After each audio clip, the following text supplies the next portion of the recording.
Hello, statistical scholars, and welcome to a Minitab Express version of a Minitab lesson.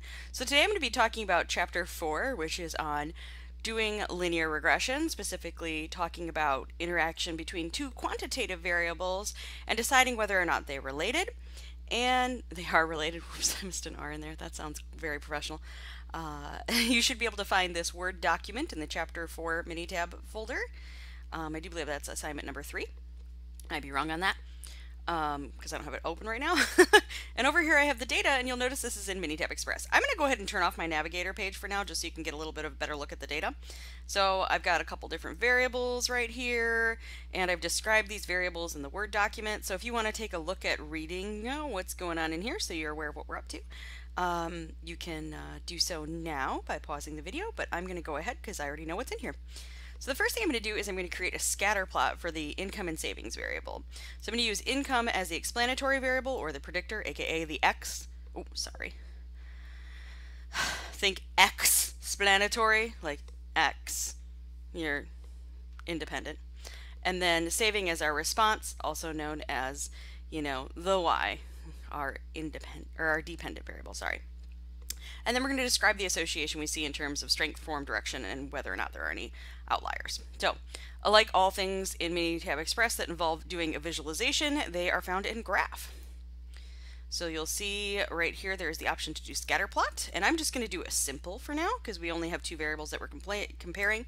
When you go on to take Stats 2, you'll probably use some of these other grouping options, but we're only going to use single in Stats 1, so get really used to hitting simple.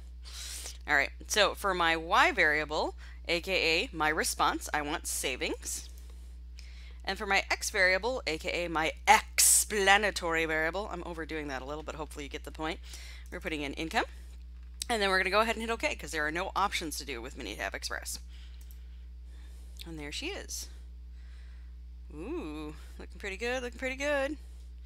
And it also produces some summary statistics for you because it's assuming you're going to make some linear regression, which you'll need later to calculate a couple things should you want to do it by hand rather than making Minitab do it for you. So I'm going to go ahead and right click in the gray area, and that will allow me to copy the graph, which I can then very easily paste in here.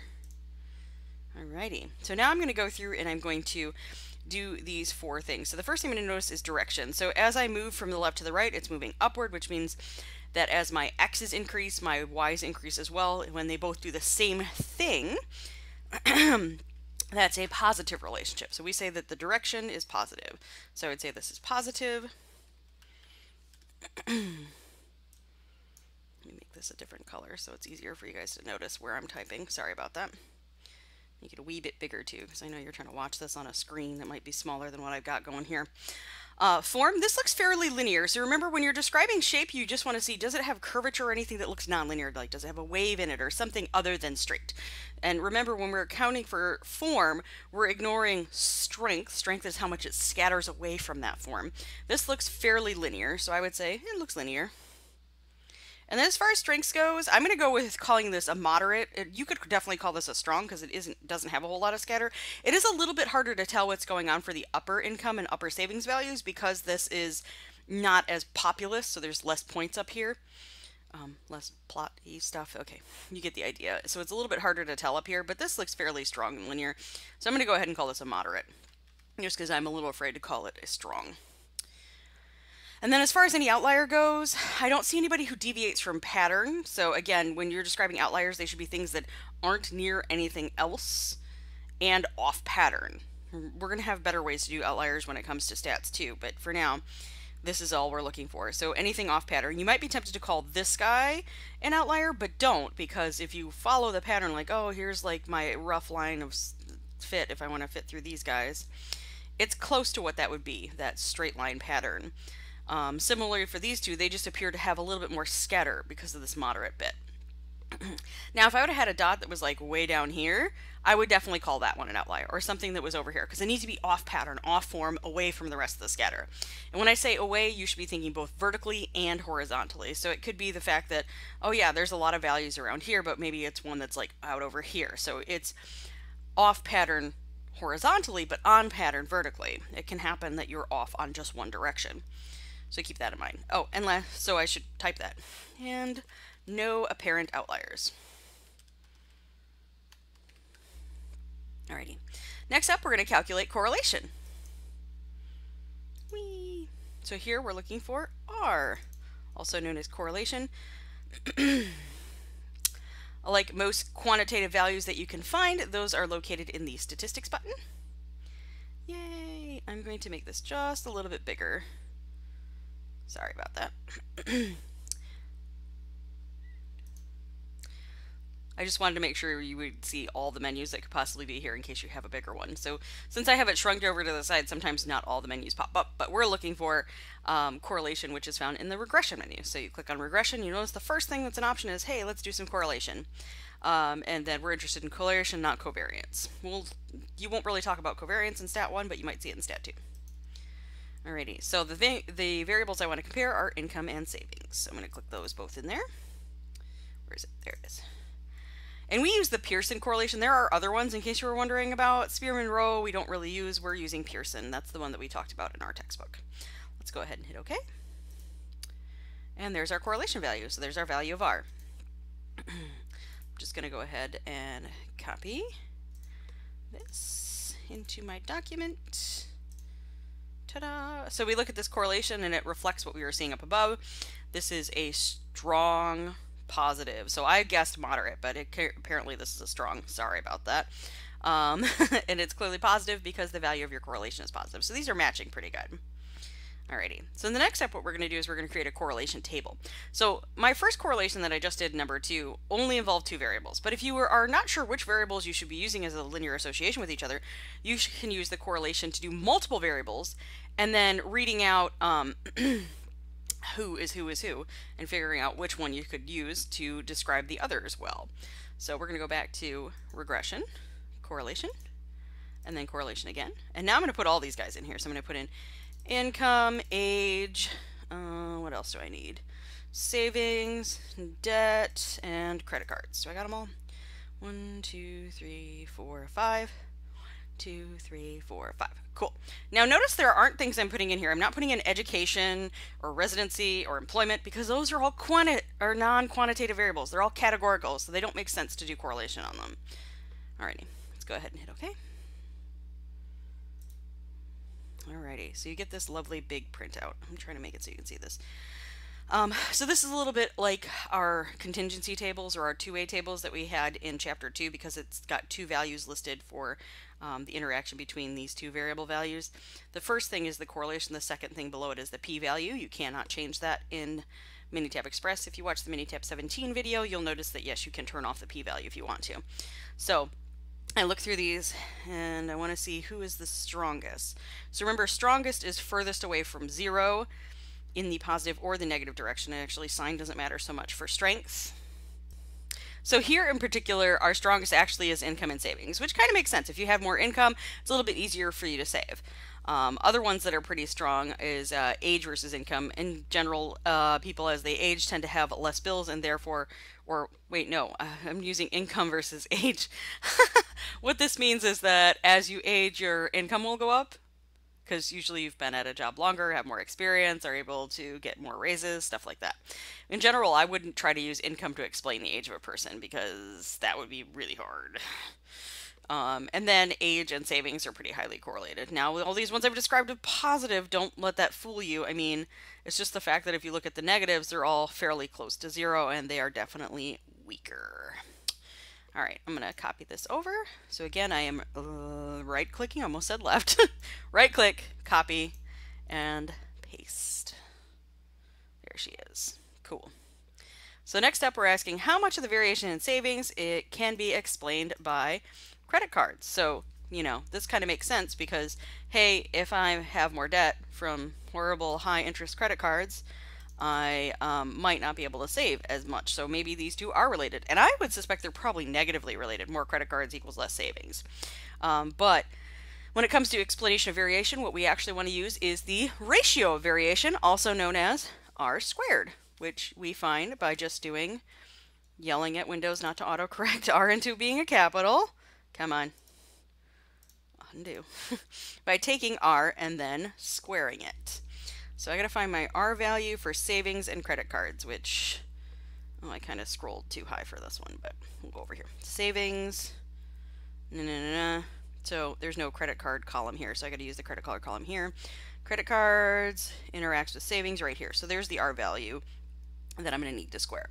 So negative 0.41303, and I'm going to square that. So I'm going to pull out my little Windows calculator real quick here, which evidently is taking a minute to load.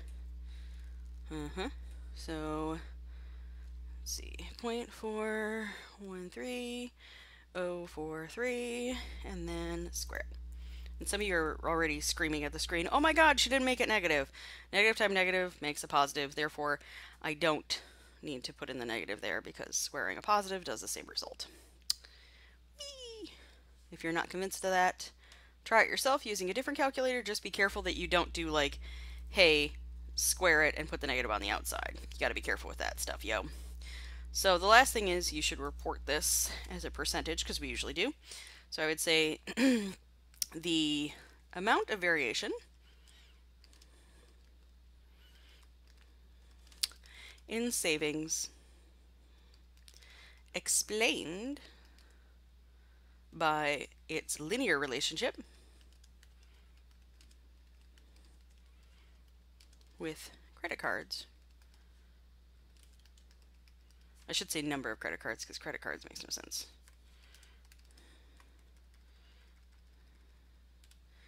Is 17.06%, which isn't very good. Sorry about my is. That was bad. It's not very much. That's not very pleasing. So as far as like linear regression goes, that would be judged as a poor regression right there. You wouldn't want to do the linear relationship between these two. Or what you should do is later on, you know, ask yourself, is there something else that might explain this? And age is probably a big correlator with these two, and probably somewhat causing what you're seeing here. Okay, since income and savings were really the highest correlated that we see here, they're probably the best one to build a linear relationship out of and build a linear equation, so that's the one we are going to be using. I'm going to go down here and hit enter a few times, so this will allow me to scroll up a bit. Sorry that you're watching this. There. Alright, sorry about that. I should have did that ahead of time. So here I'm going to do income, savings. We've talked about this already. I don't know why I'm doing it again. So I'm going to go back up to regression and choose regression this time. And we're just going to be doing simple regression. This is probably the easiest one to use. There are some options I'm going to change as I do this, but, you know, it's probably the easiest one. So I like this one. There are other ways to do this, so don't fool yourself into thinking that's the only menu option to get a regression equation. It's just the one I like because it's easy. Sorry. If you like some of the other ones, no judgment. It's not like I'll know. Anyway, so I'm going to put in income as my explanatory. That's my predictor. And then as my response, I'm putting in savings. Where is it? There she is. And I'm looking for their linear relationship. Remember, correlation only describes the strength of the linear relationship between two variables. So I've only got one good indicator. Well, I've only got one thing that's telling me, hey, this looks linear, and that's correlation. And it's pretty strong, so, you know, this is a good idea. Let's check our options, because you should always check your options. I don't really need confidence intervals or prediction intervals for this. Do I want to do residual plots for this?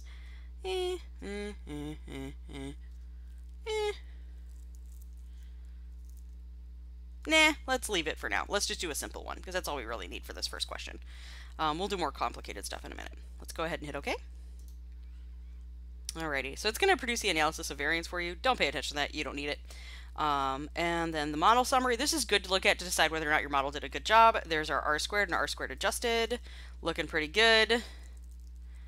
Let's see. Ah, there's my regression equation. This is what I want. It asks for the equational line of best fit. This is the one we want. So I'm going to copy that over. Oops, it's trying to paste it down there. I don't know why. There we go. And there's my regression equation. So that's all she wrote. That's all I needed. Alrighty. So next up, I want to do this again, but I want to store the evaluated residuals and fits. So remember, fits is just Minitab's fancy word for predicted values. So it's what the line predicts for those particular predictor values. So basically, it's going to produce all of the incomes, you know, using the line, not this value, to predict savings. So what we're doing is like taking income as the input and then getting what those values would be. Okay, so now I'm going to use my line of best fit to create a fits, aka prediction. So I'm going to label this column my fits and the next column my residuals. Right. So remember, residuals are just your error from the original. So I'm going to go up to data to create my fits first of all. Where is my calculate formula? There it is. So I'm going to be using this formula. So I want to make savings. So I'm going to do negative 7,828 plus, where's my plus? There it is. 0.27567 times income. Give an operator income. Evidently I retyped this poorly. Well, it's because I have so many spaces.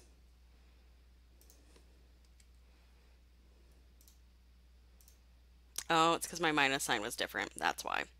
Watch out for this, yo. Now we should be good. There we go. Oh, and my expression turned out up over here. I forgot that it does that with Minitab Express. So I had to put fits here. And then residual is going to pop up over here. So residual, I just need to do my residual error. So residual is always actual minus predicted. These are my predicted or fits values. So I'm going to go ahead and create that in C12. I shouldn't have named these ahead of time. That was stupid of me. It's fine, but also wrong. So that's fun. So the new expression I'm going to make is I'm going to take the actual. So remember, your line, in case you forgot, is predicting what you're getting for savings. So for this, I'm going to take my savings values. Where is it? And subtract. So this is actual minus what I just predicted from my line, so my fits. And that's going to make my residuals. So this should be called residuals, not the blank one. I apologize if this video makes me look like, yeah, I know. I don't know what I'm doing, but I don't use Express that often. So there's my residual. So what this says is if I use the line to predict savings 5,000 with income, where's the bar? There it is. Income level of $50,000 a year. The line predicts that for an income of $50,000 a year, you should have a predicted value, aka your predicted savings is $5,955.50. And so the true value for savings, what you actually had from the data, is different from that by the residual. So you take the savings minus the fits, and that comes up with the residual value. So this is how far off your prediction was. So it was off by about $955.50. Yay, residuals. Okay, now that we got that, we need to evaluate the residuals and fits. Oh, I did that already. I just talked about what they were. Darn it, I did that verbally. If you want, you can type it. Let's graph the residual plots and then evaluate the plots. So what we're looking for is, do I have good residuals? So I'm going to actually make Minitab do that automatically for me, which I could have done earlier back when I was creating the equation of a line. That was that box I didn't check and you saw me look at. So I'm going to do this again. We'll go back to statistics and back to regression again, and simple regression. And I'm going to use the same setup I did before. So again, I'm going to be using income to predict savings. So my response is going to be savings, and my predictor is going to be income.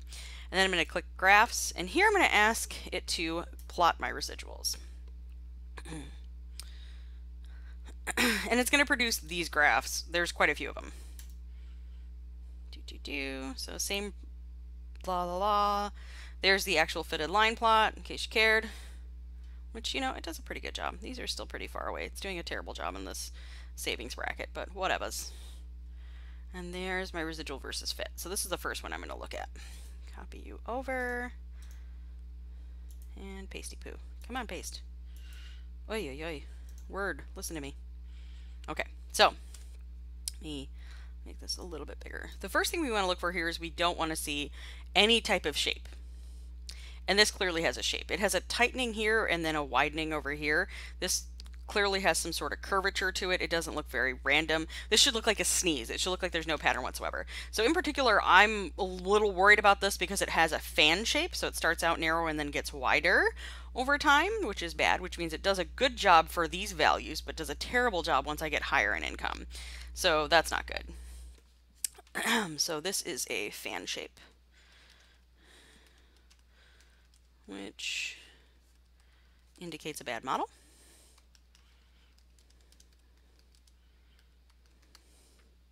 I don't know, maybe put a sad face in there, because that's not good. We don't want to see that in the residual. We want to see no pattern whatsoever.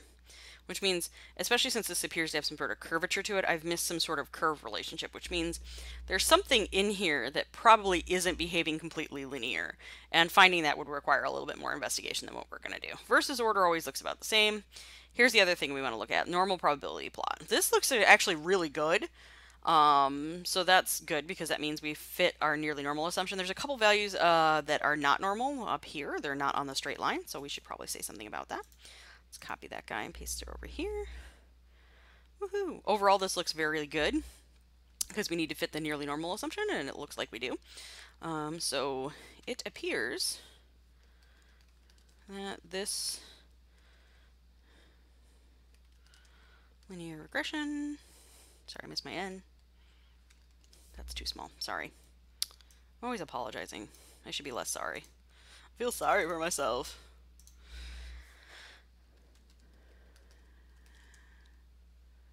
Is nearly normal. Well, I shouldn't say is nearly normal. I should say meets. Wrong meet.